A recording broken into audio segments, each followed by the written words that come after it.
So we are standing by with new Giants tight end Darren Waller joining us here at the Giants facility. Appreciate you joining me. No problem, no problem. So I was looking over your career last night, and you've definitely endured like a lot of instability and change when you're just thinking about the amount of coaches you've been through with Gruden, Bisaccia, McDaniels, and now Dable, obviously going through the injuries with the ankle, the knee, and the hamstring, change agents, and all that other stuff. So I feel like fans sometimes out there take for granted just what upheaval does to a player. So can you just put in your own words how you feel like it impacted you from a inconsistency standpoint, change, and just how upheaval impacted your overall life? Yeah, I mean, anytime you're something like a trade happens, you're uprooted from your comfort, your routines, things that you're used to doing. You can kind of predict things, you know how to react to certain things. But when you're put in a new environment, those things change. You got to figure out where the cafeteria is at. You got to figure out where the meeting rooms are, not let alone an offense and your way around the city. And, new in marriage and navigating that and moving forward. So it's a lot of change, and it can be difficult. And that's why, for me, it's like, having a relationship with God, because like I feel like in those situations, I don't necessarily always have the answers, but in those times, it's like, okay, like I have faith that this will work out. These things will work for my good ultimately, and try to rest in that.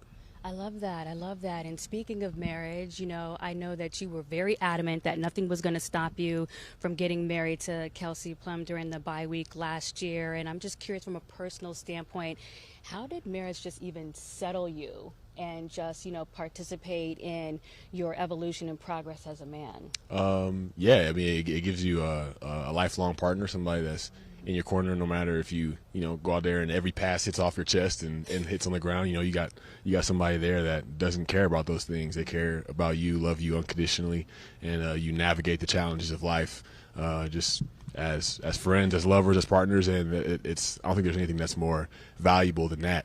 And it gives me an opportunity to grow in leadership. I feel like in football, I always questioned like where my role in leadership came, but as I've realized like that I lead in my marriage, I feel like I've been able to become more comfortable in finding my leadership niche as a teammate on the Giants. Oh, that's interesting. So you feel like just kind of adopting and finding your role in the household has allowed you to kind of grow into that role on the field. Yeah, I feel like you start there, and it trickles into every other part of your life. So I feel like your marriage, like if your marriage isn't going that great, it's going to affect the rest of your life. Because that's the main thing, that's the priority. And I feel like my marriage has been so like productive and so helpful and so challenging in a positive way that it translates into other areas of my life. And speaking of marriage, obviously you had a very fruitful relationship with Derek Carr, 1,100 plus seasons back to back, 2019, 2020. But now you've got that new connection with Daniel Jones. And I'm curious, what excites you about your connection with Daniel, or even just surprised you about DJ when you came here? Yeah, I mean, I feel like just watching like on TV, I feel like Daniel's he's like a focused guy. Really probably more quiet, a little bit more introverted, but you see like his personality come out with guys that he's around and that he trusts and that he is working with and working towards a common goal with. And it's really been fun. There's no real ego involved with him. He's working hard. He's trying to just get to the solution, like whether it's something that he may have to do different, something that I may have to do different, whatever it takes for us to get to where we want to go and make a play work, make a drive work. He's all about it, and I love his attitude. Okay, well, speaking of just personalities, I'm curious what stands out to you about your relationship with Brian Daboll. Obviously, you've had your own relationships before with other coaches too. He's a guy that like really truly like empowers players. He wants their personality to show in the way that they play. If there's he'll extend freedom to the way that you do your job if you show consistency in your knowledge of the scheme, of your application of fundamentals. Like once he sees like you're consistent in that, like he allows you to have freedom in the way that you do certain things, run certain routes, and I love that about him. And he's somebody that's like, okay, like whatever sauce, whatever flavor you put on the game, like you go out and do that, show people who you are, and have fun, but also do that within the realm of the team. And I feel like that's what inspires guys, and that's why you see a season like last year that the Giants had. So who do you feel like prior to coming here you had your best relationship coach-wise with? I would say John Gruden, just because of there's so much to it.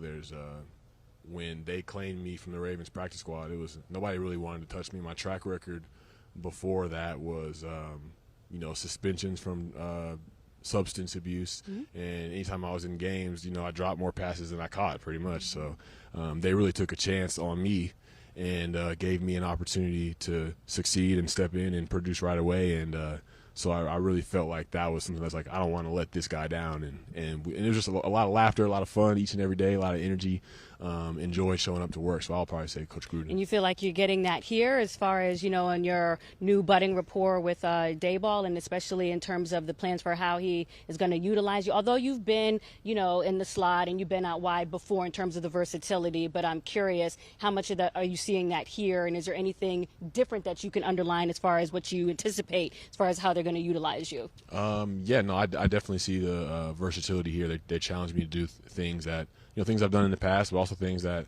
I've never done before, like? which is, you know, there's different routes that have like different options and different choices on them. So it's more so about reacting as maybe like having a predetermined route when you get to the line of scrimmage. So in certain cases, there's some things like, okay, I've done that before, but sometimes it's like, oh, these are some things that I have to learn, but I feel like I thrive with new challenges and new opportunities. So I've really enjoyed it. You know, they really want to use me, maximize me, and I'm all about whatever load they want to give me on this team. I'm gonna, you know, take advantage of it. So what pressure do you feel then to stretch the defense, you know, as far as just opening up this passing game, especially when you think about it in terms of, you know, the wide receiver core not having as many nationally known names, you know, not that they're not good in their own right, but from that aspect as far as on you to really not just open it up as a tight end, but also as a, you know, a wide receiver threat?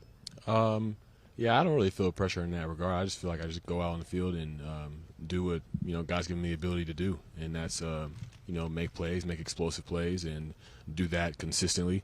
And you know, I'm excited to do that. Like you said, the receivers have shown immense ability in training camp to go out there and make those explosive plays. So it's really going to be a mixture of guys that does it. I'm going to do my part, and whatever they ask from me, I'm going to do it to the best of my ability. But other guys are definitely going to help shoulder that load as well. So now that you're healthy, I read how you were just talking about that being healthy for the first time, coming into camp and all this other stuff. So what new heights can you achieve personally, if it's been in that 1,100 plus realm, you know, for you from a receiving standpoint or whatever else, you know, how you were talking about Sauce earlier, like how might we see just a new level of Darren in New York? Yeah, I mean, it's very possible. I mean, the approaches that I took into seasons like 19 and 20 were not necessarily like I need this number of catches, this number of yards, this number of touchdowns. It's like, how can I consistently from a play-to-play basis show up, present myself open to the quarterback, and make a play. And those things just stack up over time and create those seasons. And then you look back on those seasons that were 1,100 and you see, oh, man, I would have caught that. That would have been a 70-yard touchdown.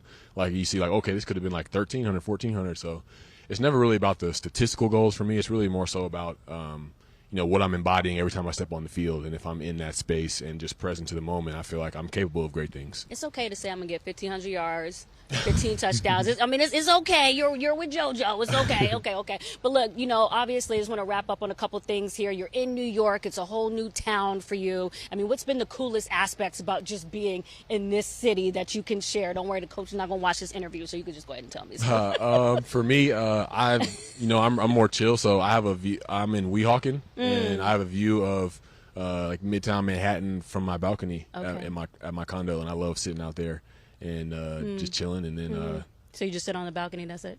Yeah, kick it.